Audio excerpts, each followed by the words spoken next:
Il semble solide, maîtrisé, presque impénétrable. Il parle peu de ce qu'il ressent, garde une posture stable, donne l'impression que rien ne le touche vraiment. Pourtant, Carl Jung expliquait que la force apparente peut parfois être une construction défensive.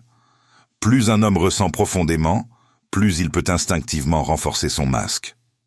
L'ego masculin, lorsqu'il est confronté à une émotion intense, cherche souvent à préserver son image de stabilité.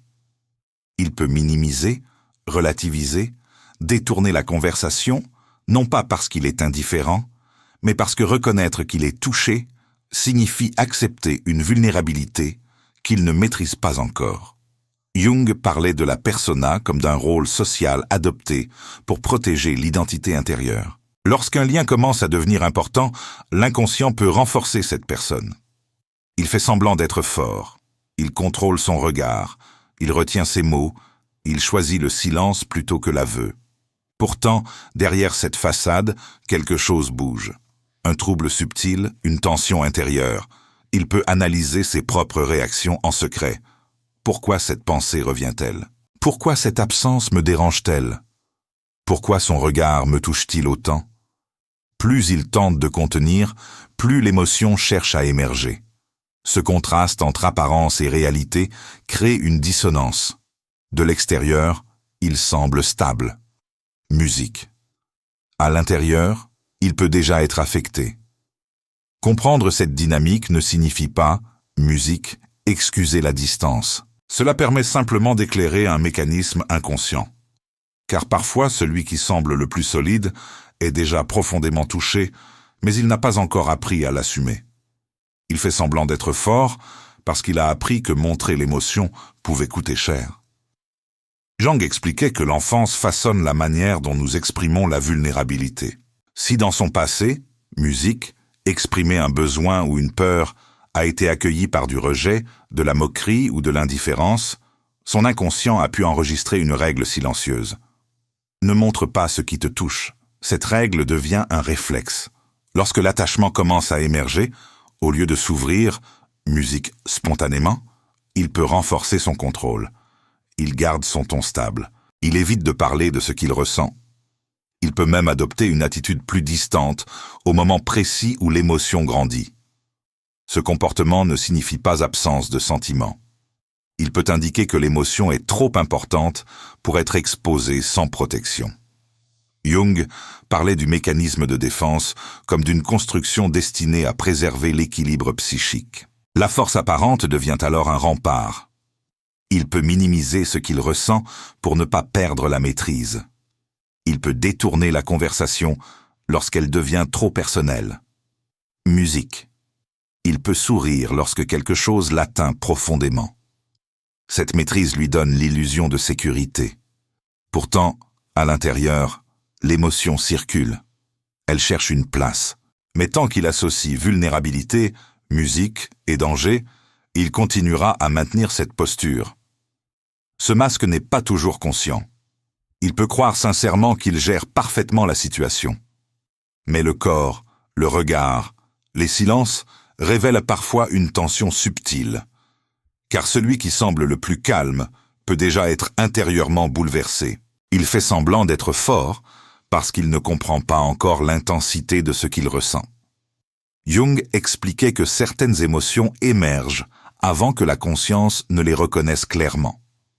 L'inconscient perçoit, capte sa tâche, alors que le moi rationnel tente encore de classer, d'analyser, de minimiser. Lorsqu'un homme commence à être touché plus profondément qu'il ne l'avait prévu, il peut d'abord nier l'ampleur de l'impact. Il peut se dire que ce n'est qu'une attirance passagère, une curiosité, un simple intérêt. Pourtant, certains signes le trahissent intérieurement. Il pense à toi plus souvent qu'il ne l'admet. Il relit des messages.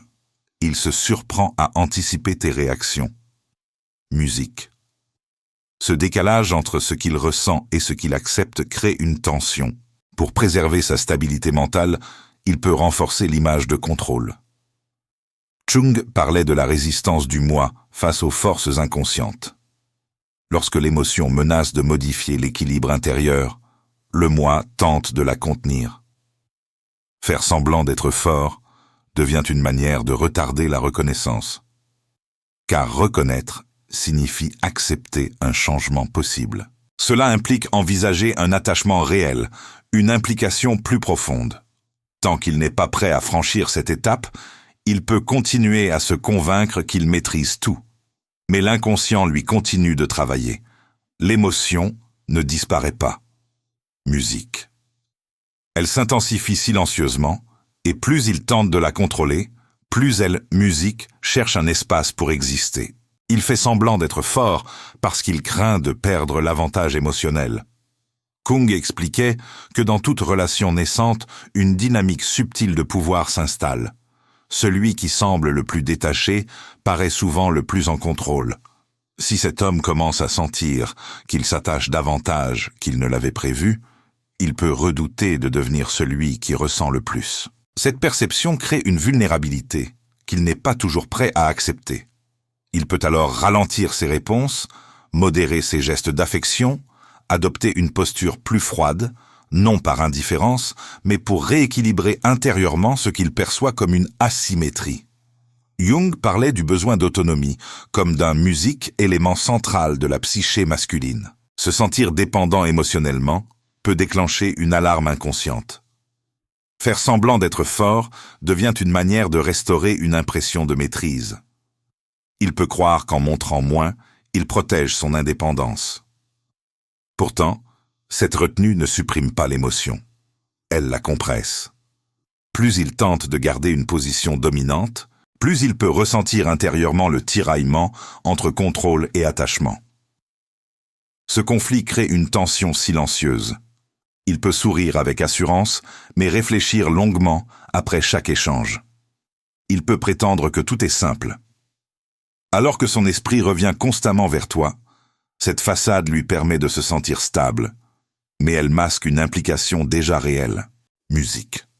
Car souvent, celui qui semble le plus solide est déjà en train de lutter contre la profondeur de ce qu'il ressent. Il fait semblant d'être fort parce qu'il ne veut pas être vu dans son trouble. Jung expliquait que l'identité masculine est souvent construite autour de la cohérence et de la maîtrise. Lorsqu'un homme commence à se sentir touché plus profondément qu'il ne l'avait prévu, il peut ressentir une forme de désorientation. Ses repères habituels vacillent légèrement. Il peut se surprendre à attendre un message, à relire une conversation, à analyser un détail insignifiant. Cette perturbation intérieure peut l'inquiéter, car elle révèle qu'il n'est plus totalement indépendant émotionnellement. Pour préserver son image de stabilité, il peut renforcer son attitude contrôlée. Musique. Il parle avec assurance, minimise ce qu'il ressent, détourne les conversations trop intimes. Jung parlait de la persona comme d'un masque social destiné à maintenir une image cohérente aux yeux du monde. Lorsque l'émotion menace cette cohérence, la persona se rigidifie. Il peut même sembler plus distant précisément au moment où l'attachement grandit. Ce paradoxe crée une confusion chez l'autre, mais intérieurement, il peut vivre une lutte intense. Il ne veut pas être perçu comme vulnérable trop tôt. Il veut comprendre ce qu'il traverse avant de l'exposer. Pourtant, le regard, les silences prolongés, la tension subtile dans sa voix peuvent trahir ce qu'il tente de contenir. Car la force affichée n'efface pas l'émotion. Elle la retient, et plus elle est retenue, plus elle prend de l'importance dans son monde intérieur.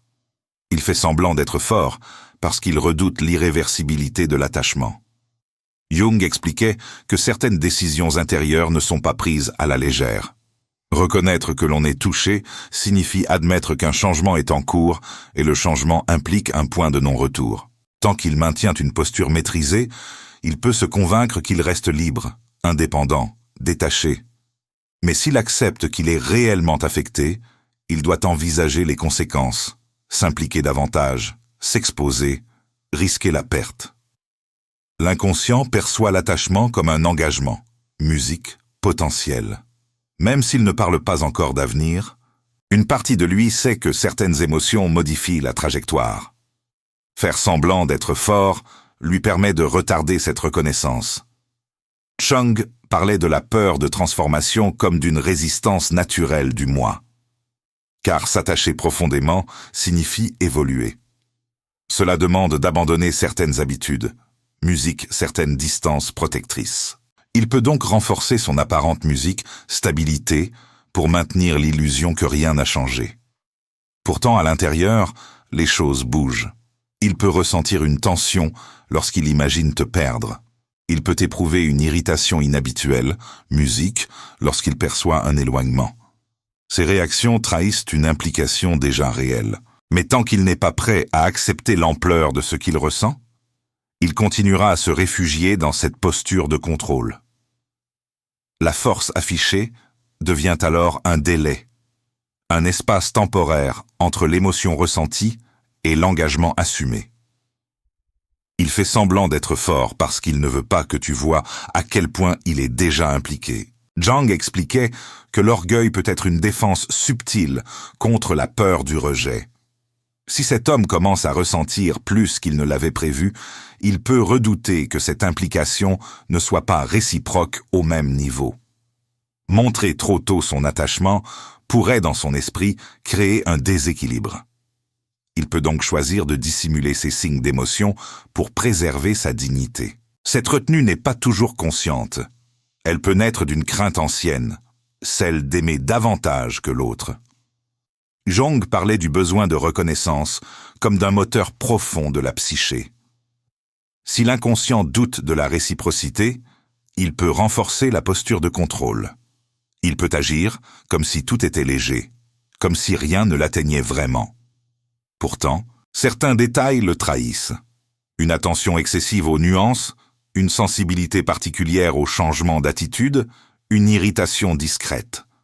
Lorsqu'il perçoit une distance, il observe ses propres réactions avec surprise. Pourquoi cela me touche-t-il autant? Pourquoi cette absence me dérange-t-elle? Plutôt que d'admettre cette intensité, il peut préférer maintenir une image stable. Cette façade protège son ego, mais elle ne supprime pas l'émotion. Elle la garde simplement hors de vue, et plus il tente de préserver son apparente solidité, plus l'attachement s'installe silencieusement en profondeur. Il fait semblant d'être fort, parce qu'il n'a pas encore appris que la vulnérabilité musique peut être une force. Jung expliquait que l'intégration de l'ombre est une étape essentielle du développement intérieur. Tant que l'homme n'a pas accepté, musique, que ses émotions font partie de son identité, il peut les considérer comme une menace. Être touché signifie être exposé. Être exposé signifie risquer la blessure. Pour éviter cette éventualité, musique, il renforce son masque. Il peut paraître imperturbable, rationnel, musique, presque détaché. Pourtant, l'inconscient continue de travailler. Les pensées reviennent, les images persistent. Musique, les silences deviennent chargés de sens. Trunk parlait de la tension entre le moi et le soi comme d'un dialogue constant. Le moi veut rester cohérent, solide, prévisible. Le soi pousse vers l'authenticité, vers l'acceptation de ce qui est réellement ressenti. Ce conflit intérieur crée une lutte silencieuse. Il peut sourire et affirmer musique que tout va bien, alors qu'une partie de lui reconnaît déjà l'importance du lien. Cette dissonance n'est pas durable indéfiniment. À un moment donné, il devra choisir: continuer à maintenir l'apparence de contrôle ou accepter que ce qui le touche ne diminue pas sa force. Car la véritable stabilité ne consiste pas à nier l'émotion, mais à l'assumer sans perdre son centre. Tant qu'il n'a pas intégré cette vérité, il peut rester dans cette posture ambiguë, solide, en apparence profondément atteint à l'intérieur. Il fait semblant d'être fort, mais cela ne signifie pas qu'il est indifférent. Jung nous rappelle que l'être humain protège ce qui lui semble précieux. Plus l'émotion est profonde, plus la défense peut être visible. Ce masque de stabilité peut être une tentative de préserver son équilibre face à quelque chose qui le dépasse. Il peut vouloir garder le contrôle, maintenir son image. Musique, éviter d'être vu dans son trouble. Pourtant, derrière cette posture, musique, il peut déjà être touché plus qu'il ne l'admet. La question n'est pas seulement de savoir s'il ressent quelque chose. La question est de savoir quand il sera prêt à le reconnaître ouvertement. Car l'amour mature demande plus que l'observation et la retenue. Il demande le courage d'abandonner la façade. Tant qu'il s'accroche à cette apparente solidité, il reste à la frontière entre implication et protection. Et musique, toi, tu dois décider si tu acceptes cette phase d'attente ou si tu recherches une présence déjà assumée.